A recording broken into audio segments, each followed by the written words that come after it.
Abe Fontaine Tasso Hoba Monsembe Concanem. Metre Cyber Security Authority Penny 48, let me say. SSA no Yamafana on Mokos in a high school, no. I buy at the tablet, and my Musanka of Ray and Jet, no more friends, and answer net. Sana ye Puno, and I'm afraid of her. It won't more, ever some more. MC at the Mark Akre North Municipal Assembly Akasa HM say ya penkwa kwan no musies and yadia and Nami and Psychosi and 9 time with the no maybe. And someone no Pina ne kahwa yese unkunya ebe se mo say enumra no nsia kase ye odi lo ha ne nsia e chiri po enkron kasa fidie so na ye ka mo say pram afahye ne gusu a ekoso enti unko ya mahonya ha ana no efie de twa mu ene ye pa hontoma egusu a yekoso am bomo hombode anako dwumade Pina na yekoso edide wom enom wom ene ye gukansi ahodo Pina to dwa anyum so di akira enya sebukum akora isane dwumade te enso atato a wani bagye ankase bomode akopie mu vise dwumade we no emu ode sounds na wa pese okodi dwa wonso apese okoton no pram ye beye 24 hour economy marketer ye beton ade anadwumu ni nyina ye ndada na etodwa ewo Anglican Park hono ma ewo pram ya me ya atoma ye bawie ewo sana bosom de toso aduasa na adwumade ni nyina abere na hya ne so say ye fast trade and afin so pram na namatene kunya adwumade esi wo nanso a ya today is a fast trade cultural and festival yanko ne nyina nkwaje ne pram fast no ena Ghana nyina eboso Esu papa de noa ani Lumba supa noa anobia eno manunti no wonsanka bia bomode aso beba DLFM hanom ye wo North Legon opposite Wisconsin International University na mom sedodo na wo pe etu atonso no afrem 0549 889685 and 0549 43661 na ye ka mo say adwumakuo bi e wo man Ghana mu a efa ne dwumadi ahoto a udi a obehia live band e wase no woni haw wona motesa asoroboa ofa ne nyonko akotokro nka sorokra edi eda wona mo so ne yefra wonom Cell Group Band tedi ni ye Cell Group Band Mr. Philip Aboaje no ye Chief Executive Officer edi madwumakue ebia na wo ye wedding eyi abafia nam otu wankasa na ebia wudi awoda anase obia woda mpo na odi apese obonwom wase manom wo ye graduation wasua adwuma pon ho anasa nsore dwumadi ahoto a mobehia mfidie de momfa ne nyina enkodan Cell Group Band ye ba ye besomo so mpa kwan so pa every say ye ne ye quality sound papa ye sanso professional instrumentalist anyum bia munim ho bibia bo kama a wani beje ye sanso quality instrument enfidie ne hote na wa hoden mapan ba dwumadi aso a emese ho kra megue no yasekra ye no bo no so da form pass na nanom nante upa echi akwanya wotema community 22 ba roso inside honom ene yewom na homa ne 0242 965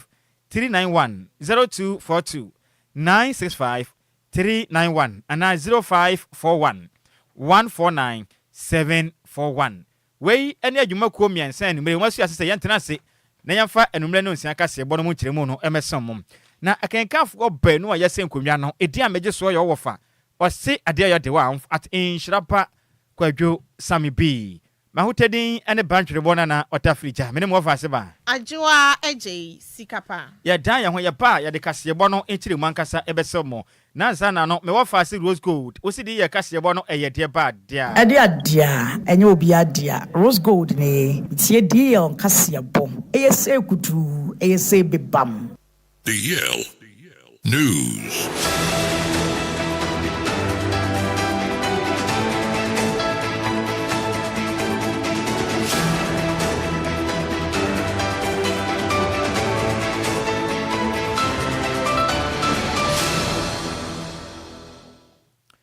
Yamamo akwapa efi tumlika ne hia yen ewo Facebook na efi YouTube na yemfa kasebo no enchiri mankasa ensamom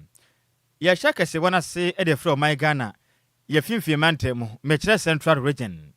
na nkra free fimfie mantemu eba enumere echire mu sem owura bia na wote motoso ayebeka ne se yokada rider papai track bi tenten a ne omagumu akwatwi afa no so emowura no nenkwa efre ninsa sanso no wura ba kwa na otemoto na chinsu we prepare na odinye papa nkwanhye yesi ye e obutumbram no no benka so ene ne potemum na enka ne kiremu sei na tipa track no edimnika tenta eno efri chesane ya kaneshi kwanso da ne kiremu ewo wini back coast kwantempo no so sanso na okadai anase motorbike wura yinso ono so efiri winiba kwan yi so ane ka so ampotem no wanam ne kwan onyemfum so obiam na wonom echirem sei na track ni brika 10 charges no opese wo ne ho ye ha na okosan ehyen bi ho okwantempon no so nanso owura ho wie ye pe ena ohun se ehyen fofura yi ni tre ba na sade ya ba na akwakwa ye owuo ena afi enkwa ehye ya so enti se wampa bi mfa ne ka na mfa wa hwe ni ya na wakokum eye ehyen mu nipa nyinam na opa fa akwa ne nchen wade fa ho pe na owura ye otemoto su ya nipa ba ko ka ne ho na mo so nam kono mo ba ene tatrata obo no tuba bi kura sa twifa no so a meka tente kire din na track ya ekokum eye owura ya na watwi motorbike no registration number no eye GN 4199-22 no bo mode atwifa no so na okoduro meka tom ekire din na enka ne kire mi se e ma ba ne sa pe owura no ka ne fa no so nti amane tirim de adwudwa moja pram no sa na so mra enipa bobben ho no mo pe no mo hu se sade ya ye ne de nekra efri ne nsem nipa ba kwa ka ho nso makoto adase bia mekasa Dr. Fujano so am wanom epre ne nkwam na adansifo mu hu nkwanhia ne kirem sei moto lada no anase nipa na otwi moto no wanyamfum so bia onam ne kwan kra kwanchen ba bi kwa ne wonam enam sei olwana na woka cargo truck no brika tenta na opa okwakwaya wrong overtaking ti okohia ahyen fofora enam so mane wakwakotwi ade afa owura yi a na otwi moto no so ne kra firi ne nsem nipa ba ko so ote akiri so so apra meka sei oda yare sabia Dr. Fo egina no so na omu chem se ne eyade a posifu akobom ma na nipa mo pepe ne nyina mo yi wo mafiri ho no ma kwantempo ne mo da ho no na dansefo mo hu nkwanhya de nsem sei eto ensentwerefo enim saa cargo car no oyi afa ho na odi ko bo moto no ko share car na se ntinu driver na odi bo moto no wanya ade speed no kita no ohun se car na ejina ho no se oye na adwin se obegina ontimi njina ntino no so odi yi fa ho a moto no so a oba ne ba bi odi ko share na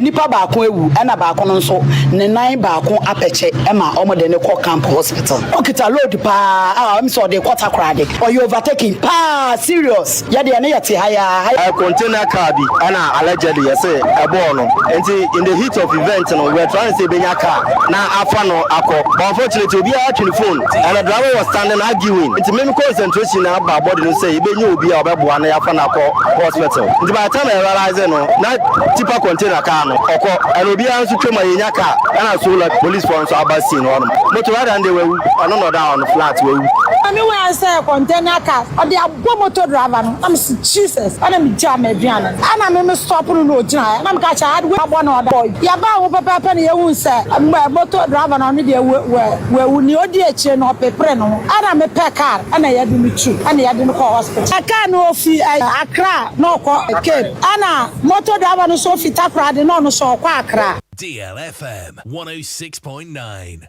enti ochiame enim asamuka osenana wasuma enti accident here accident there fire here fire there enti sa na ekonti enanso anopeya butumburam kaso mpotem honom tipa truck pew wakokum owura otimoto bike so emani pa otiachire so de wapira pa ne Dr. Fo edo mo so betumi agye ne nkwa enti sika amsa de ni we are still counting ye wie na watwi mo no we are still counting enye yize kura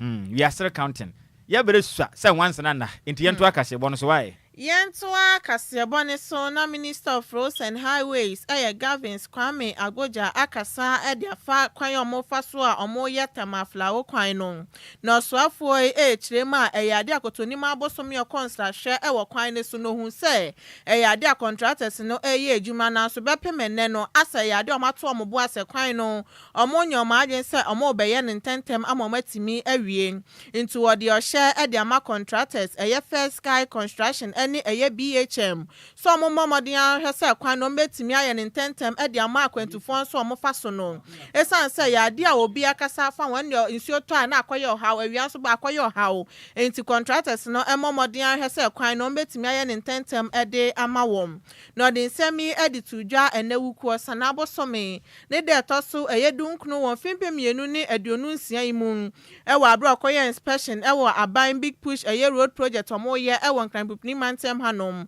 ana oche musa ha adwinye papa pesa September flower kwan na che ntomo hwa ni musa ya contractors no ebetimi awie ne ntem It's about 17 kilometers. What we've been complaining about is that right from the beginning, I get the impression the contractors do not intend to do the work because I don't see any activity. It's 17 kilometers. One gang doing a small culvert somewhere, talking about working on diversion. Well, diversion gives you opportunity to do actual work. So that can't even count as maybe if those were the initial works you needed to do to get your right of way. But we can't leave 4 months and come back. I can't see much work going on here. I can't see much more work going on here. And Enquiries and Minister for Roads and Highways Sekasa no chemu say yet memufo mu adenta dodo wa kwan so nya to boase san say e yade omo hwe say kwan so no betimi awie e de ama wo. They have lived on this corridor for years and seen the deplorable road. So I can understand when people are worried about this. But the good thing is that there's good progress going on. As the contractor said, by the end of the year, at least one side will be completed and be open to traffic. So by Christmas, one lane will be finished. And it's good. It's good. The quality is also very well. Any I would see a Minister for Roads and Highways say governs Kwame Agboja. Yantua kasebo no so ne yenyina mu ewon kran pompure mantemo na meka sei meyo edema nkrabopure mantemo mia me wafase oniminyamfo alote wakase akire mi sei yamfa nto Ghana de hia mo mutwi aboboya ewa nkrabopure mantemo sei ompane tintin bia me wafase Michael papo alote akire mi sei obesram papa ye obibia emra kwanso no a wo man Ghana aso ya hwe ekwanso kwese dwumadi esuom ene aso ya ma man Ghana adrabafo ene ma mutwi moto license no emma mo ho kwan se momfa mbobo mo ahye ho ye fe ne se reflectors eso ri bitare wo moto no ho anabobo ya no ho se be ya wonam kwan chen ba bi na wo kwan ahye be obehunu wo evisa wo kaa no aya na light ne ye ba kotea so wo benum aso wo fam singlet ahye min Entu ahwe ni ya bia na wonam kwa ho baabi na ka bi ba wanhu na kofa nkwanhia ba. Entu ma modea na munni so. Wa wanya ne sa na mra e de obeto level pam. Odensam do tudwa na wokirem se meka se no Accra Metropolitan Assembly no etwene teka ne se ama e woni padi mu. Wone mani abre se krotom efri se de nipa bi edi motorbikes e na afi nso. Abobo ya edi agro wankra ha no e ha dwen. E kama nkwanhia pi na ekoso o mayi mu a atete pam. Tize said omo ntena se sabe enfo mo nsa emfa hwom dem ne fam won be kwa probo ya kwan so nansen na wo a wonim no mbe che wo reflect na bi mo eye obobo ya anase moto ho no emra e do beto level pam odensam do tujamla no ne nsentwerefo di nkomo ne ukwada ya osana bosom de toso dunkron e wo mfempem mienu ne ade nu nsia mum eno oniminyamfo me wo faase mayor Michael papo alote e kirem sei reflector ne yade ehia papa se wo bia ye hyenkene anase twa bobo ya no wo betimi di bi ede abo eye omoto no ho anase bobo ya no ho ene bo apa ema nkwanhia no teso enti osra se efri na ekọ wa mfa anya adwuma de oche wadanto awasema no wasaka se kirem se obesra mo a mutwi abobo ya no ba mo mfa kwantempon ne finfin I mean inner lens no mo mfa mu da kwantempon pa na obi de abobo ya nam so ohun poku ase kwantempon no nam finfin ne wokọ emfa na ho kram ebisu nam achem water ekọ jese tema motorway so no nam so ahamache anadweda suom emfa na ho na nkwanhie ekọ so sam wase emfa ntumanim wo mbeche wo pass de abobo ya nam kwantempon no finfin wokrom ha no waso be hye Panagana be ye seposo wa mu chem zangopo ya atoma bosum we ya wieye mensene wan kranyina beto wagu montene so amade akwa pro na wa ya beche so de abobo ya enam kwantempon finfin alo fleta mo ho no Ghana ha no mtena e be ye wo den pa of this month, those who drive the Aboboya from end of this month, those who drive the Aboboya, the tricycles, all of them must have reflectors, the back and the sides. Number two, they cannot drive within the end of the roads. If there are highways and there's a side road, they must always use the side road. If there are no side roads, they must drive outer lane with reflectors on. And the ones who are driving either the tricycles or the Aboboya should put on reflectors. If anybody or any operator decided to go contrary of whatever we are saying, we'll make sure the law will take its course. Enti wa when this one no one found kwanchen na be fa finfin no mochi wa mra no enu bedi pa na owie ye na wasan kire mi se nansen when nti ye say city gas a enkrabo prement mo eye Accra Metropolitan Assembly no mo ye adwuma no omo ye extortion omo nam kroma adwadifo am gigi omo sika saa ya chew fasika bra na o mache ene o ma hye hyenkani ya chew ya gi sika saa omo chem se nanse mo akwhwe obi okrom ha anu aye de papa intemu chem se nipa omo tu saa na mo bon nene omo de makwagina SMD bia emla na omo di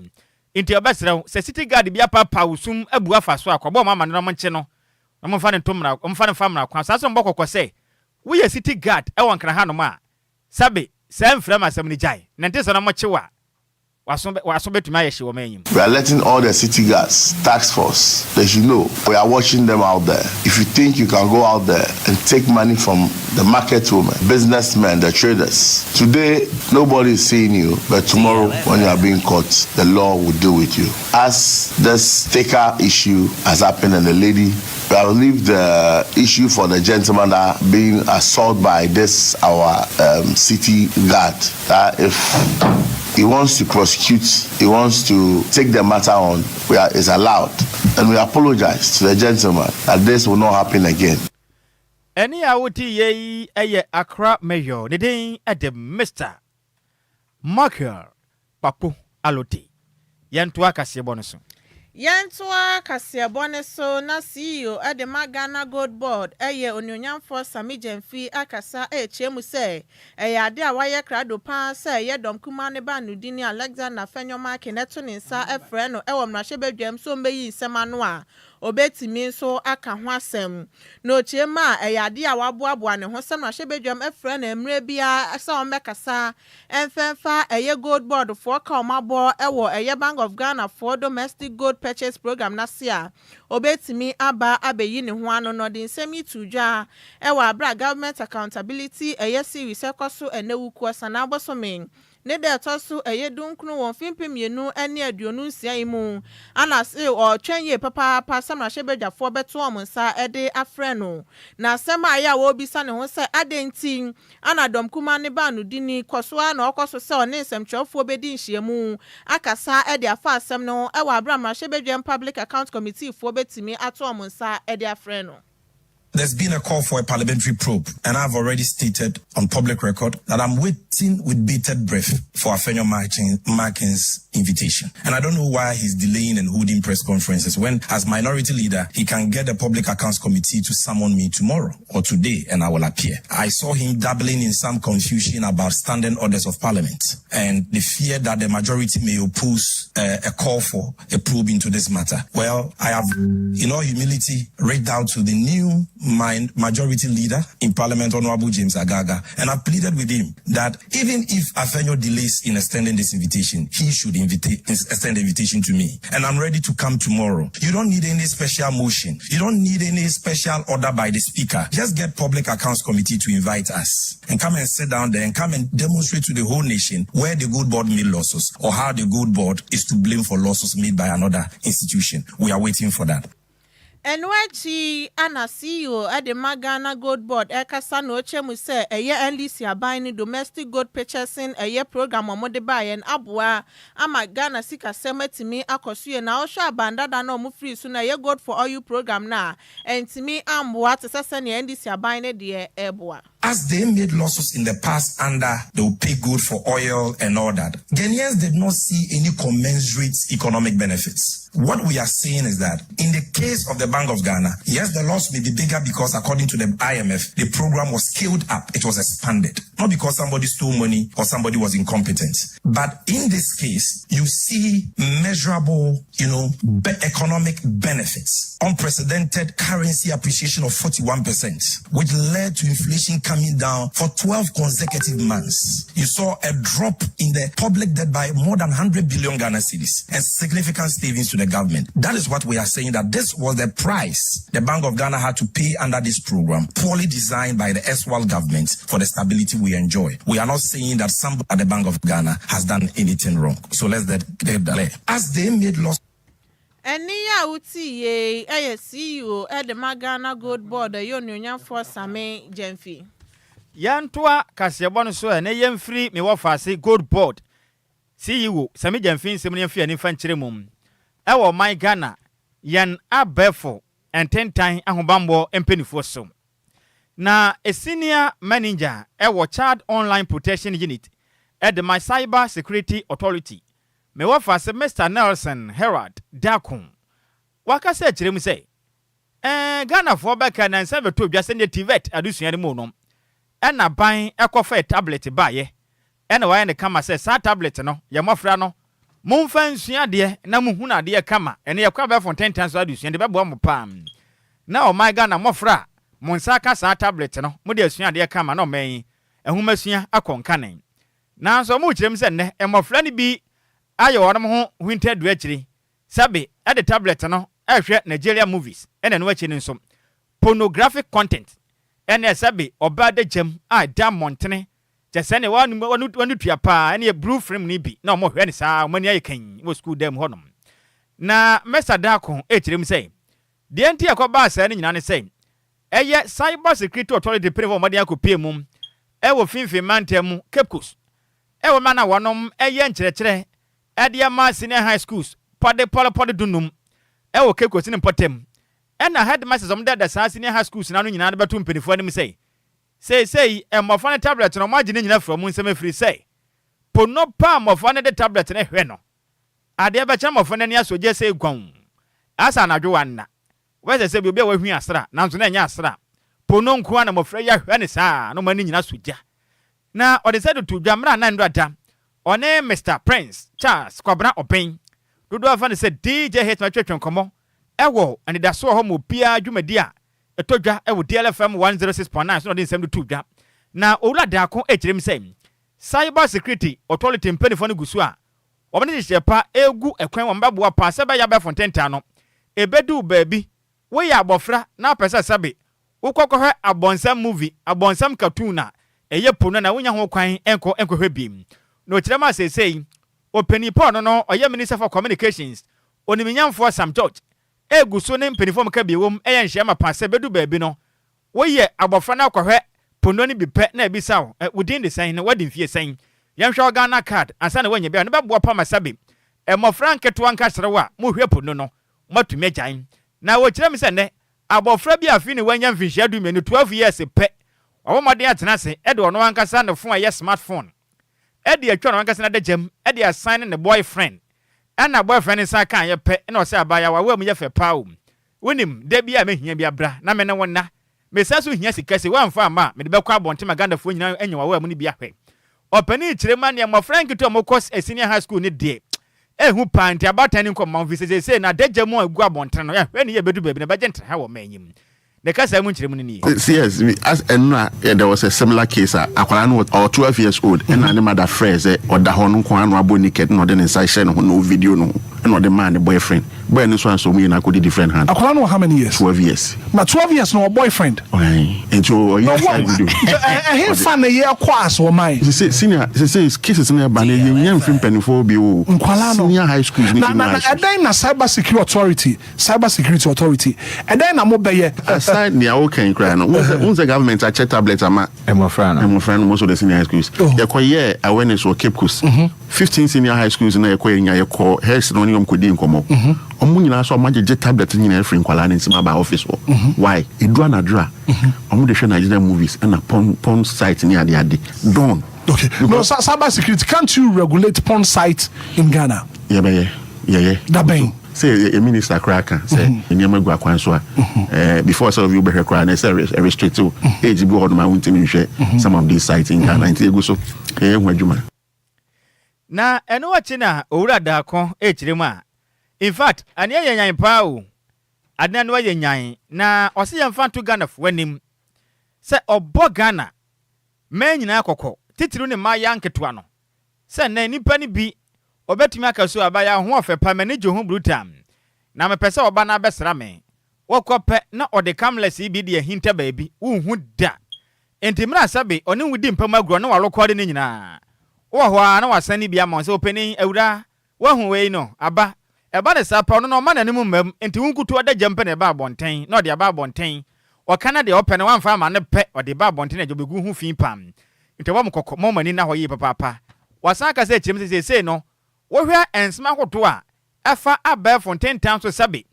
oba deja ene be ma deja Agyei Sika de bokro na be fontentan so na o kirema say mprempren cases ne ye pole aduonum 50 cases na say no omo ba modern ahwehwe mu nyina wie no e ma ne de ne gotan ye 48 cases e ma madeji ma beto omo anim no eye aduanan wotwe ena mema ne de ne ye mienu pe na jese ma na deja mu de say de ba fontentan so ne aba ne sa on a more serious note e bi wo ha a secret recording such people no ya na ye feel omo yawo so bi wo ha na onyawe be mana na wasetini bibi na onum so me bibi ntire ni kwa na no sa no twa no be mana ma ne ho mbebo odinati na kire camera no ba na eden ene wo omo ankasa ni titiro ni nkwala na videos na ye ba utum sa akwala ni tua camera ne pa just opposition no skills ozumi say twa landscape no sa no akwala no ba sa me pa ne show kran sa na ma ye wadwuma ma because when you tua na wo ye so what I say so that is that, and most of the cases no so see your 50 cases IFS extortion cases in Kwalankwa. Emu 48 yema. 48. Yes. Ene mu zen 2 pen na yema. Na chase ka bano enye kawa. Na owura da kon wie na obokoko se obesre yen. Ghana ni a wutie anumre no. Sadi azigene ho sansam kro na ye hu pa. Na wo me say Cyber Security Authority CS mpanifo tumi bom ho moden eye adwuma ne hwehwem. Manipo bedu sa na mo ne ye chene de nanso anka agba ho ban pa na de na manke ye interfere ne ko besra ye na da obia hwe ne ho ye na ne sabe wo mpona ana wo hokafo edi mpam agura sabe yankopon pese wo de hintent na bo modern ade ko hye tokrom kama na okata aso momfa ma bonten na mom sa wankasa akotwa de bade a ene ye wo wasema wo betu ana mo betum de abo nanso ka agba ho ban na nka manka ye pam kwasibo ni say prevention is better than cure bomoden sababu wazigi ho ban na bade a Ghana for be bianse bia mpanifo yi etime si ho kwan the American say prevention is better than cure men take video now we are a solution so what I say because o take no when him said that we betimi a hack your phone through phishing attack and no another issue and now say what the call repair senior ye bra you can now we pray na ide kwa ko into the you don't know what them men fa camera and see also because if you share it doesn't belong to you again. The internet never forgets. The next 20 years, it will still be on the internet. It will be used against you. Intimestre, yentu ya mofrane fo, yenpenifo no so sa no yesusu yenya hweyi. Se de be ya ye ho masem. Na wasem kodi ho a aya na are ho so obi me panipa no osu. MPs nyina wo, ministers nyina enya ize wo. Omo nyina age to me bam. Opani ento wada. Mate. Enti sawoti ni ya o se MPs ministers nyina zigi etumi bam aramu who are back enti mesrew wazigi ni ye ne pie dia medofo obey mo boss chepo dem ekura enti ni outie senior manager Boadwumaden e child online protection unit at the my cyber security authority me wafa se Mr. Nelson Herald Dako and outie nkan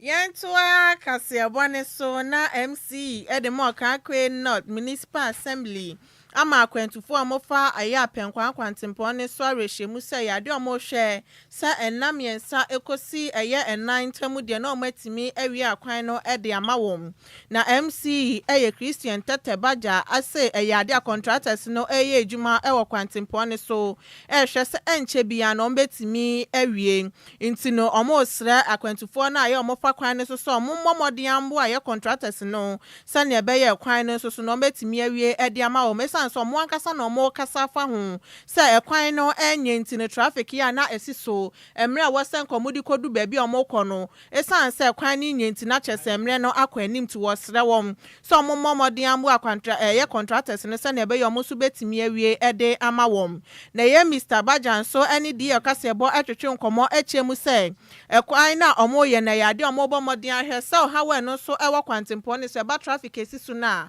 ombetimi ama eso ate.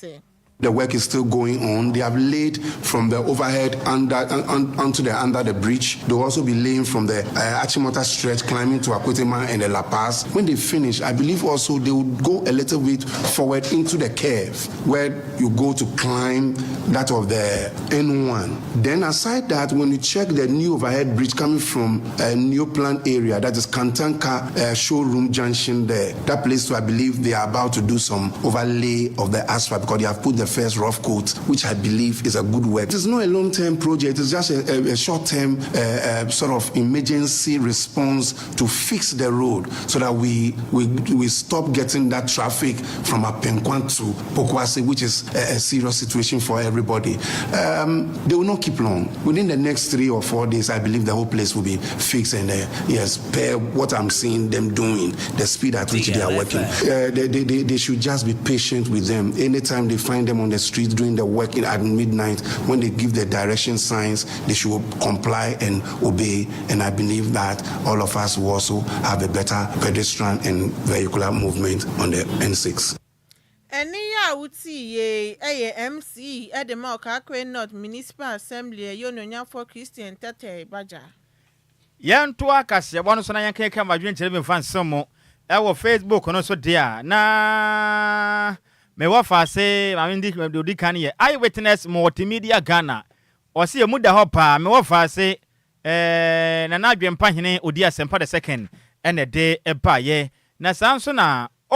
perpetual ison or the aba na so hwe life edi free Achimota Forest na in fact nya ize kura kasebo ne de muda hopa muda hwankasa na odi aban na Obed taxi driver de aba na say yes or hwe life na wotie yen e won taxi ni money passengers ni na numere no wanum etie kasebo no na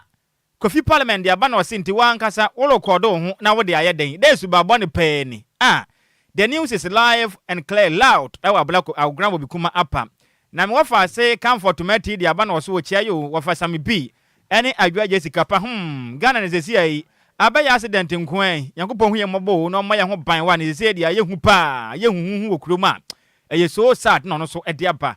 Ghana ni ye ba hu chen ofio no na ye sofa na me sofa na ye ukwa de ma okwa na so kan wadwen bi ne hia won so kire wadwen akasebo no so eno ane say openipo no ohwe abefo tenten so ahobambo hyehye senior manager at the Child Online Protection Unit at the Cyber Security Authority mo officer Nelson Herald da kunkyere mi say said wono ba boka kodi empem agro no anka nyansan mu no enrekode emfa meto abonten eno aginso mu kyere mi say ya mafa na mo call school no phones na mo to mo no mo de hwepu no enya se mo fansu ahwepu no na mo de hwe na MPC for kra zigini ade ne ministers bia zigi wo town ni mu a che say mu hu abeg brutam se se mahwe mazigi si ya na se sre na no mo ba record ya ba amanfo anya bia hwa na ahoma ne dem obo ho ban wi a na wada ho so e kire din ahoma ne dem 0534050199 059340 0593406565 0534050199 majo yeah openi udi na bia kasa free. Hello. Yeah, Nhyiraba, great you have been. Great you have been into an free tema. Yo. Na yansa ben a woman. I didn't naka. Many quadano, one co park is one and unquada mobium. It's my Emma, and so then and the audio about one thing. I believe say. Yeah, great you have been home and in fact, and no one in a year could have fetched me what am I do? Kafra get to afifa chame wa homa no bububu no musa antinya bo apayo kra mesro na wasan afrebi wa mesra wa majo pato me joso me no passe yes I would not be akasa free pato me kasa free ebri udin senior me did Nicholas Mr Nicholas me enti on free ebri Eastern region di omo ye ne de nka hu nipa kura nka mi hu ni se wazigini be babo nti no omo trezu no omo nkyereo say 1 year kura na aban ni mfa ma ukoba munye saa de ni bi na afoforo na eba no de asua nyanza enye na say wa obetwa wo ho na eba abonte nka yenchi wankasa mum yenchi wankasa unipa na mu mienu nyina oni oba nyina yenchi mu nyina na yechi mu a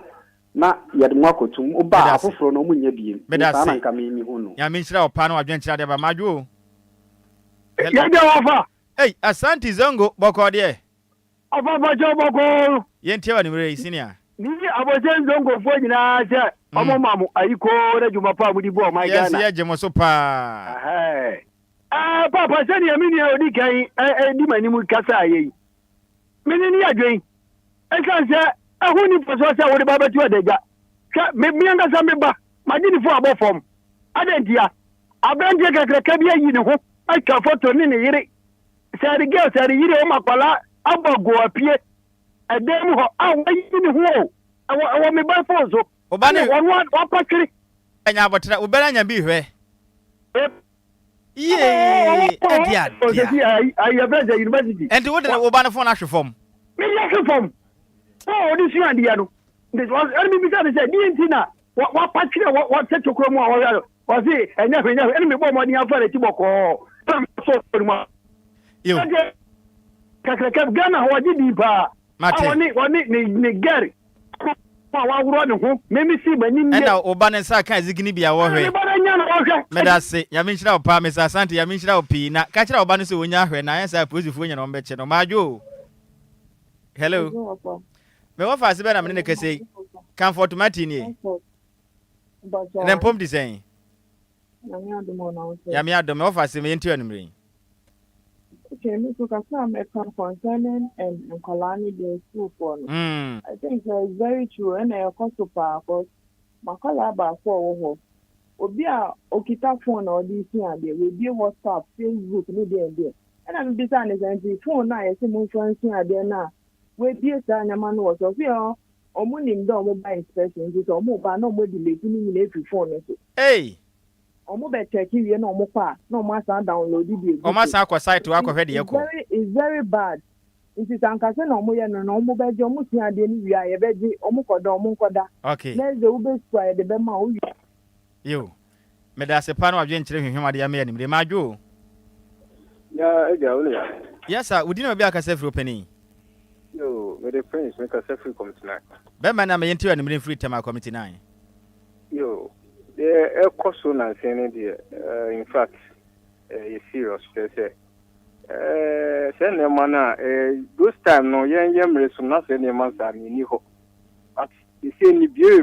feel say aba no ntiama ehyen kwala no na even kra no awofo no bebre ho no a to phone so mo no na so di ko school na bi teacher ni sisi phone na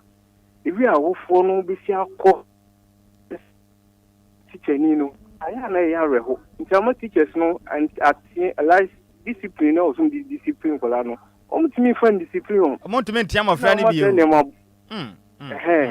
na o ma se ne ma boni we nyina e koso no is o tina kwa o tia kola ntia yo so de me chere Matias na ma ne ma boni we nyina koso no right ye da se pa no wadwe nkyere ye mfa ne se ma dwo me dofo ye mu nhyira po me ya me adwo na bo moni ye ntie wo mfiri lashe bi say coming on Saturday and on Saturday mere e obejo ana ofo ba obejo into we say ebi wo e me e man se ne e me ba wa na ba no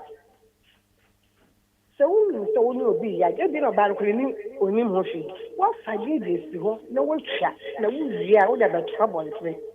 me no if ya ko ga no ye chi ya mo ne ma mate ya bune me wie gratu yo me da se ya be kwaso atwa mo ma ye do mo akotum na afie no mo wie me last call ani ma adwo kafra wantimi antwe na ezie ne mera na so ese ye kɔ agropama so na ye kɔ fast post no e de eba me do fu din ba bia kasa free me de kwa me manfo me kasa free ka so Mr. Kwame manfo ka so pacho me yenti wa nyimri fi ka so pacho me so de me work and say adin asia se ni nyina fi pass no ebi ti actors ni musicians ni sa we dey say radio presenters no on why ye wi ni pun ke so mo ba out no guys ebi Ghana for say ebi ade am ye the mistake na ye na see wo gina ho ha difference sa ka ho so mano si ye hwe ni ye di example obi o ye star na o ye popular side no man bibi bebe dey bi ye mfa ni set example ye man ndem yes because if you maybe a set to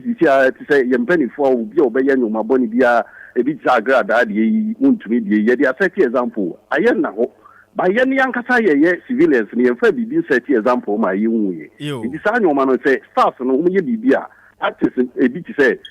manage ya babibri aha ye nchi wo mo na nka ye mpane hye wo nyesa Sana tie. The presenter now so Wazigiba na ya cho ya punish wo. Say nka chire din. Punish ya play ya amount 2 years and 1 year. Okay. Wo kona wo ba next time obi ye bibia obedwen wo. Because must the presenter here by. Me say share utimi be the TikTok no difference no din kwase ya na hunya. Is a trading. Mate, me da se pa na wadwenkyere. Ya me hira opi openi. Enti me wofa say Mr. Manfo na odi free kaswa de aba. In fact, Madam Becca say we shiti pa. And the okano so ye no kre. Say me to me ni de nkamla no nkasika. Wazigi bank ye nchi wankasa ntum ana hu ni sen. Say wo lo kodo na de ban ye hu anka ye nchi wo wankasa ni pamu ntum. Hu ni say beboa. And you're very coordinated no mutimi chini. Eboa because the rate at which azigi ni ba no. Say si akura matese ba kubi so enam mframam. Yes, latest one in town. It's so bad. It's so bad. What you say? Oh, family who ye, but matete se bibi so na mframa ma boba. Enti mesra mo hwe mazigini so ye mayen. Na said your mother Ghana connect here. Ye, Daddy Yankopon ye be Ghana be ye de ni. Ye, Daddy o ma be de timi ye ba. DL Power Sports. Emu ade. Ejawo. DL Power Sports on DLFM 106.9. DL Power Sports on DLFM 106.9.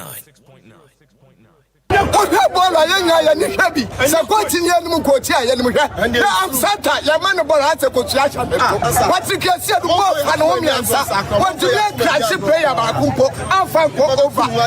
body na ya waso na no hwewu ehwewu enti sa boys no e bi ni sa bu to mbo potopo e bi ko to pa na Mr. Kasate Mr. Badai Mr. Kasate Asante Mr. Kasate what you going on Mr. Kasate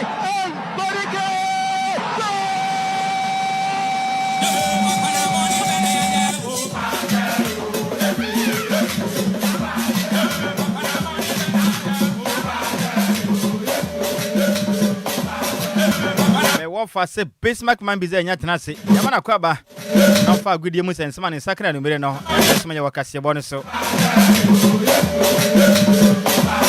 Bismarck man bize na design ofansha ba Yesu adome hu aden pa so o nyame adome na uti no akofam kakra o kakra ana pande me hu se na wote so pa but obende o man ho do nti esi ne so ka ho me wura me frifie ba me okay but obedura me nya wura ma air condition no kafra so se adwuma no so de wo ye dan a yes ne den a de zabani say how ene pra me pa okay me frifie ba da me okay o na waka kira fi ba so me say fiade afiba na hwe air condition ni so de wuka kire na ko be ka kire onyema nanka wa hwe nanka o de ato no level kakra ma de to normal level nanka bebo anya ne sa de a no pa ne de na say nyabotre e ba ne si e be yesi misomunu me condition kakra na me yenipa misomunu me condition kakra na me yenipa misomunu me condition kakra na me yenipa ai me condition kakra na wo fa no papa obusu apani omo na ti asa me nkomo tietia ade sa awode wo Odi papa try come on na shi wo ye dan na yedem ka chi won tin ba na ahun to wa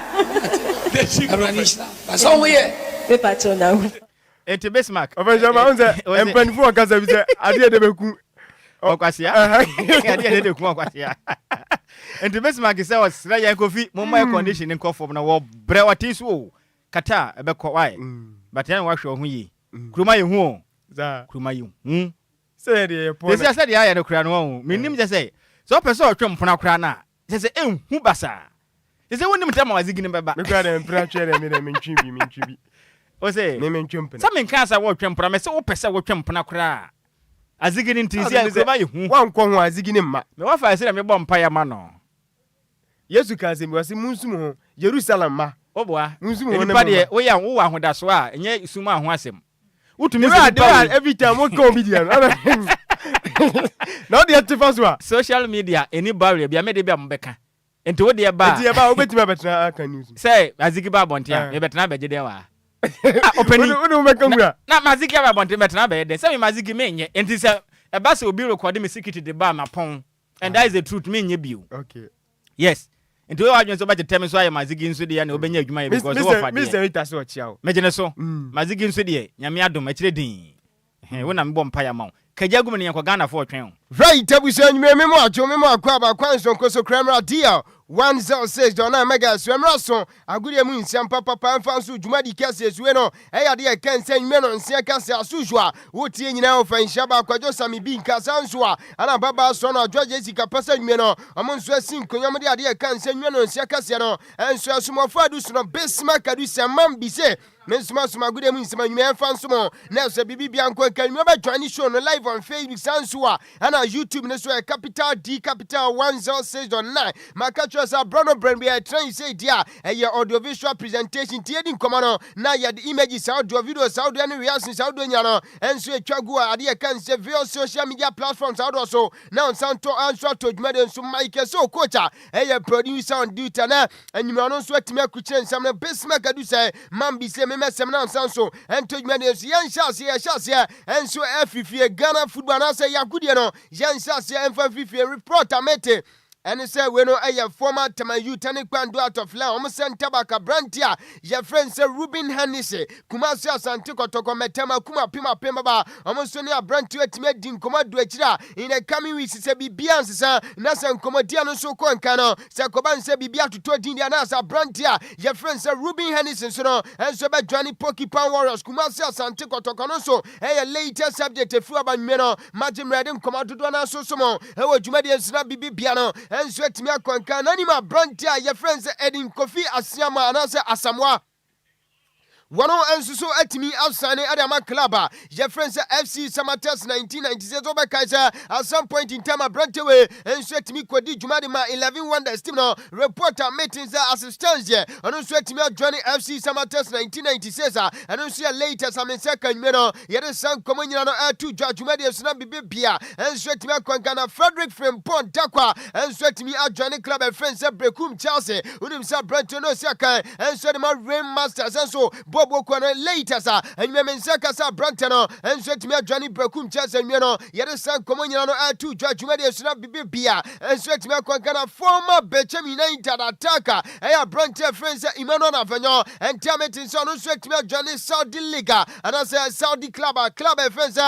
Adala, enti Adala Club, and Menokasa Amwa Saudi Pro League, no, a Brantana, your friends Emmanuel Avano, at some point in time, no, say Academy Bechem United team, and also to me at Johnny's Club, and you had the San Communiano, and so to Judge Medias not be Bia, and so to me at Kwankana, Santema, Matema, Mr. Itma, Timno, Mosadik, Bemaya, Mutimno, Kumasia, Santiko Toko Timno, and so to me at Buamakete Mepiam and Campum Punimantemo, Weno, Naya pieces in our idea can say. Omonde abaisha so unim say during that time akotoko team no enso be pie me wa kra no nesa abrante fence Saka Dauda sanso na Emmanuel Mchunante me anyway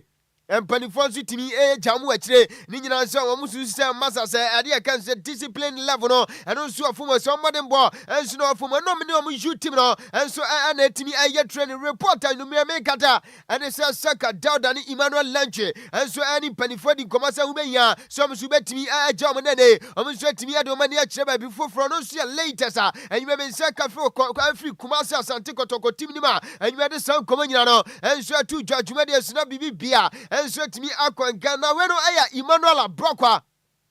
Wano no tichuma wa Ghana ya unimsa club friends Adabraka Elders ana Emmanuel Broka ana na za Brantewe enso tichuma report and me kada na se ukopia manso Spain mamu dia club ya friends Sabia Brantewe enso timi awie contract na se kwa ade kan se medical sipono Abrante na wi antiamete se a 3-year contract ana Emmanuel Broka so no etimi akwa join na se wotimi kwati juma edema club friends Sabia no so latest menzaka report amete starting from under 19 enti kromo de empempi ya boys no so omu make move akọ Europe dia na se empempi omu starting from ade kan se juvenile team no so eya nkoma akafu abanyumade ni nyina no enso tu judgment de so na bibia no enso team akọ Ghana FC Nottingham enso awade kan se Denmark omu so abo Danish League ni bi reporter mete ene sa kwadana ya friends Yamal Sudais wano so no si akai edema a right to dream academy wa Ghana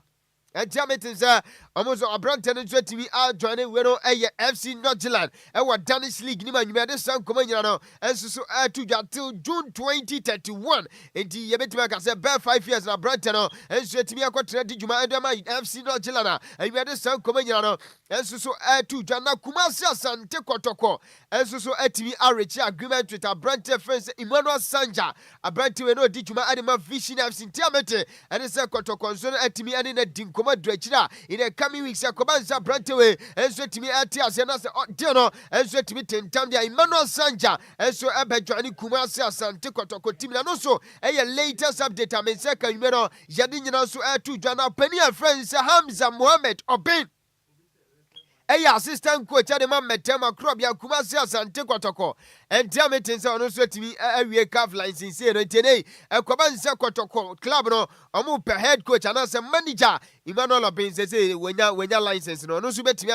and as a Washech Dijuma say Adia Cancer Kumasi Asante Kotoko head coach and also a latest and women Sakadino and so to your connection so no assistant coach Adema Kotoko Timno it after say on also 8 years secure calf lines in Sierra and it's a Kobanza Kotoko and so head coach on also bet me at Manasa on so bet me at Jisa Jumedino now so no sweat me at Dijuma de Makotoko Tim and also a latest and me and Sakadino and so to Jana Elisha Usu the senior blasters team no and also fantastic Medford and Pempino and also to me Drama Bobo and Cinema Black team no reporter mete and it's after say all World Cup no say yeah, we Yampani, Doctor or Sergeant for whether Kwame Nkrumah and Kai said no about say forward of our quest never need them to brand to from FC Oxe. Walk up back to their cancer Turkish League name club your friends Azurum Sport. Eti Azurum Sport and a brand to so Akosania Mama 2 years a day and their brand here. Your friends say Laisha Wusu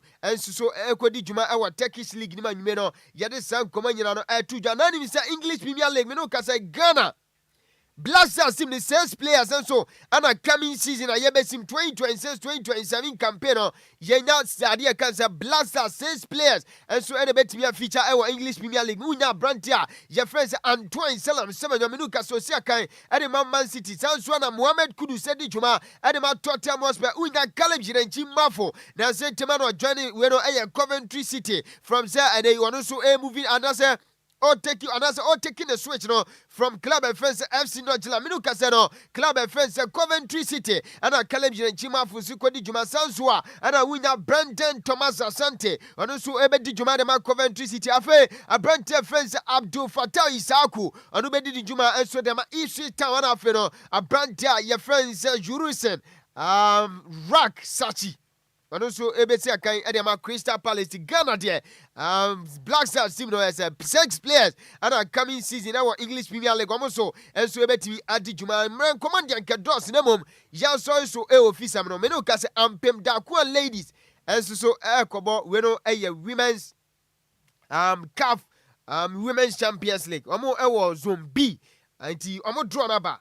Zone B no omo kopiem group B. Draw ni say yana etia 4 teams are almost waiting APM or zone B and a asek mimosa from Cote d'Ivoire ana ampem da kwa ladies omo ewo Ghana ana fe unya Edu Queens and as Edo Queens FC omo ewo Nigeria na club your friends AS Card National do omo so efini genti ampem da kwa ladies omo CAF Women's Champions League qualifies na omo kobono omo group and say omo opponent and then you made them come on and so ama yantinsi from na flying am deal 1069 enko fun cruise. Lumba in super natural mineral water. Get a grip with a super break. Lumba in super natural mineral water. Get a grip with a super break. DL Power Sports. DL Power Sports. DL Power Sports. E mo ade. E jawo. That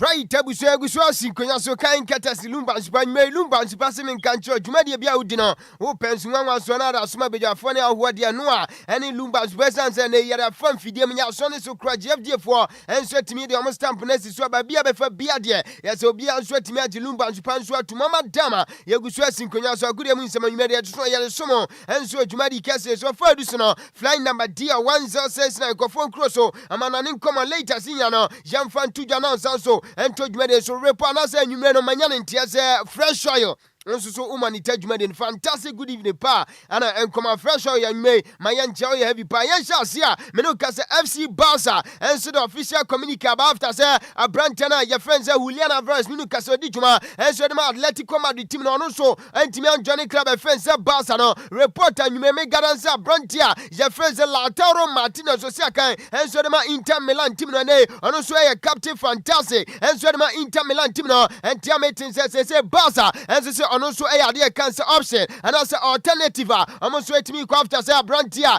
your friends say we no ensure Julian Alvarez no ensure etimi an control no so latest update and me say kadinya no ensure to dwumade so na bibia ensure etimi an kan no pamidi nkomo ensure trust FC Barca and the club friends Alali and ade cancer we no ensure one camper game no ensure free me no kase ya game no ensure is so ade cancer no me patro Spotify company first half no ensure etimi by after first period of ensure regulation Barca atimi as 2 goals a club your friends say we no ensure Alale ensure timiti unim sa brantia your friends say we no ensure Rafinha wanya 1 goal ensure na brantia your friends say Abdul Karim Hamza ensure timi anya 1 goal dem club your friends say Barca the first half no ensure timi by Barca asemienu am no ka say Alale ensure timiti no so latest men say kan mi ade nyina no ensure tu jana Harry Kane player ensure ma bayan team no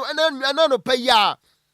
dear guns last season golden boot award abrantia so timi agye no and I say when the timi enya golden boot award after say ono so timi say 36 goals and no paya and I say penifon so timi ade award no and so timi man to join show no live on Facebook and pay no on say and say anyume won say kan image no na ya this and come and diamete and he say ukopia man so ballon d'or nyame ya dum October and so be to jo abrantia we after say oji golden boot award no ono so na say ya project ne say ne ono so like and I say look like and I say favorite so no subet me ajade cancer 2026 FIFA Ballon d'Or and I say Ballon d'Or and you this sound command and so to judgment is na bibia and so to me Ghana way official communique we say Aston Villa team no and so at me asani Abrante fence Matteo Roque and so for Atletico Madrid me patro 25 million euros and only sika Aston Villa team no and so to me Tiama club fence Atletico Madrid and you this sound command and so to join command get dos nemo men coming say international DJ Baron and yemfa ade kan say enfisa mo come no enfensi nti ya so no kofi yedi san come away Abrante friend Lucas Torreira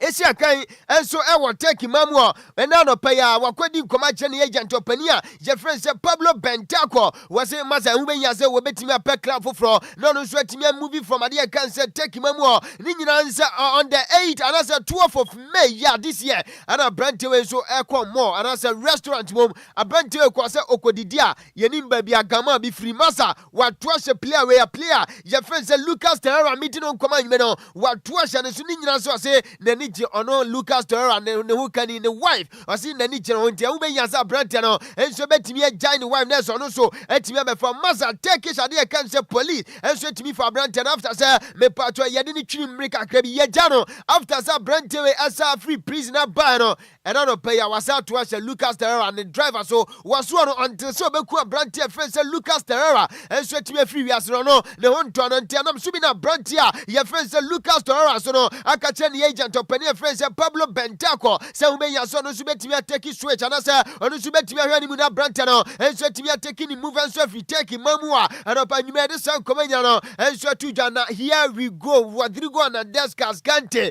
we do Barca we bibia de no until 2030 and then Barca the unveiling is toja now we smile wa Brenton Wese ono so agya tumi say Barca ne de wa ba na wa betra be dijuma enti Kofi ma team no Barca a Brenton friends wa Rodrigo na Deska Skante ana unveiling so koso ono so etimi adi ana say yedi sa dwumade no enso atu dwumade so na bibia no enso etimi akwanka ya so dwumade so ma for wen tudwa say Bayern Munich say a Brenton friends Yaman Musiala omuntimi enkofa replacement bia say Brenton we de ma no in the space of 4 days now Brenton a collapse 4 times that's 2 times enso so our park na so Obeka ya no panomi din komasa last 2 weeks Saturday club by your friends say Bayern Munich and RB Leipzig game and so mo bona Brantia your friends say Yaman Musiala collapse ya fast forward 4 days later and also Tuesdays against club your friends say FC Hantem Brantia we about just 6 minutes and also collapse here and diamond is a Bayern penny for say omun kofa replacement bia and omun ya Brantia omun yinimu omun yini touch ne a Brantia no mse mo ya diamond na so omun agide sen na bi ne a Brantia friends Lenanka Sanswana Ismail Sabari wemo enso favorite player so mso betimi agina Adia Kansa number 10 position no ma hwachire de ma Yaman Musiala no so supporter FC Bayern enso so etuama Brantia friends Yaman Musiala on this note agudi mu nsema bobo nyina ne yemfansi na yenda Lumba super se abrano brand bi omtimi akwam aso ase ne yetimi ede agudi mu nsem no enso etimi bro Mike so coacher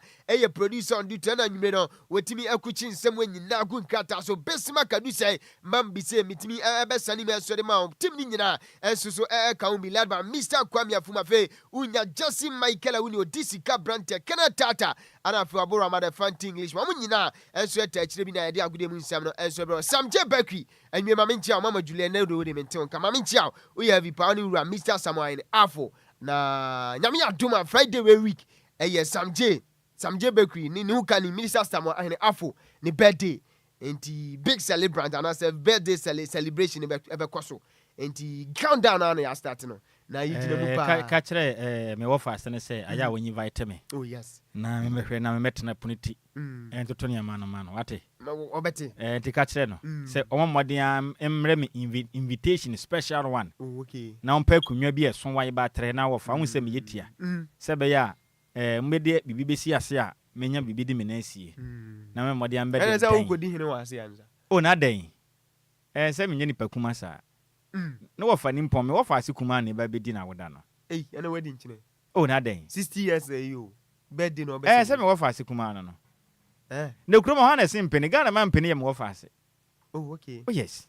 obia ye me wo fa ase kuma nti say wa wie Mr. Rita si wo monitana la Jos okay la Jos si wo monita ye yanchi wo nyina ana bema yawo mate bema ya nti wafa mama nya na me phone sie mate hu hia nipa de efutuo bi wo ho no ma ye ntwi nipa me de wo betumi fo pan de ntumi fo mfo odo ho ba tumi fo fasika ho me de ba sika de abra e ba sika me nsem nyina ye sika we about money we create money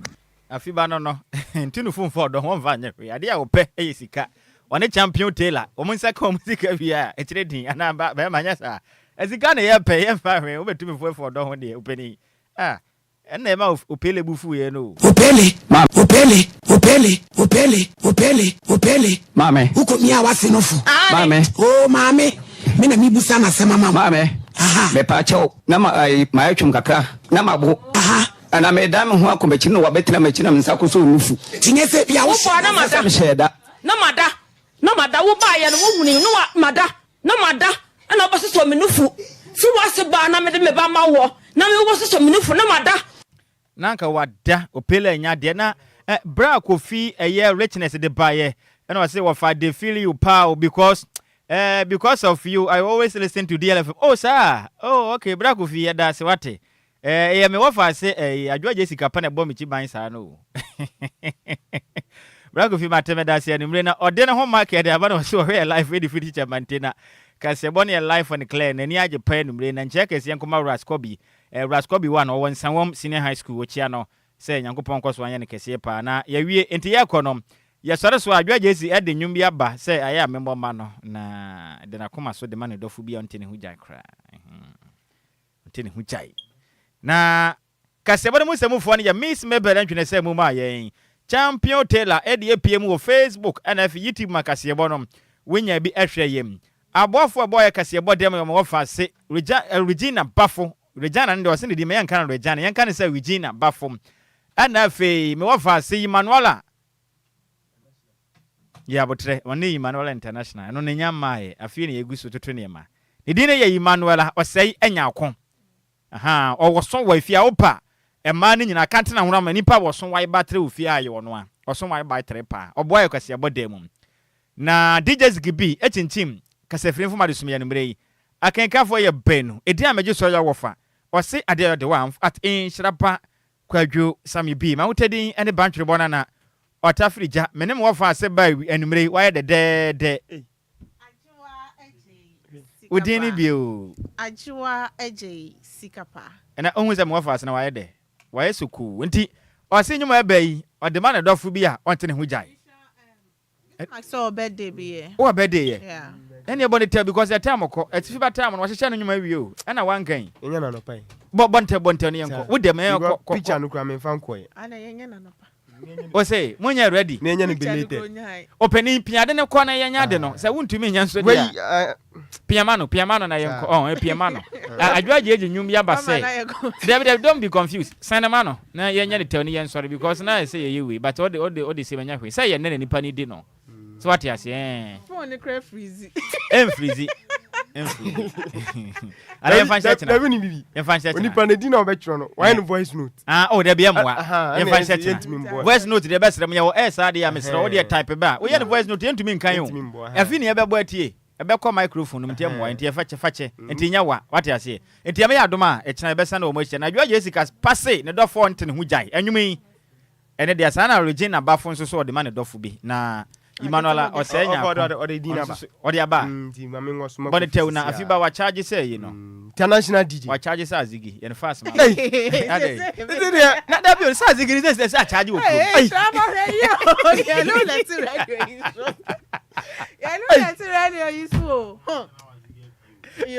Go when a picture now, ain't you way free, Ebene and Abi. Way a Kyra or say Boatin.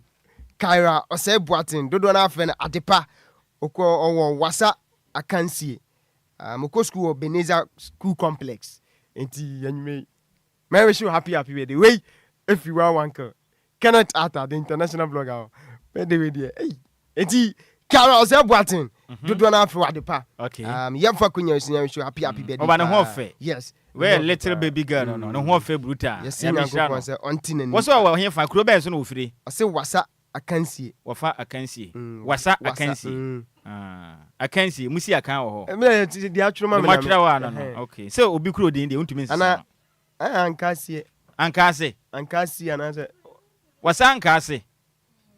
Opening said you buy near money say. Na make no. Nti akire di. Nti ya me ya adoma emre pa be hia on. Sigade asemi wo ano ana. Okay. Nti skapanya man ya dey tu kwam amu ne mamu nyina money tia. Ade hwe so de nwu we e ma ne dofo. Regina ka ho ne abusua ni nyina.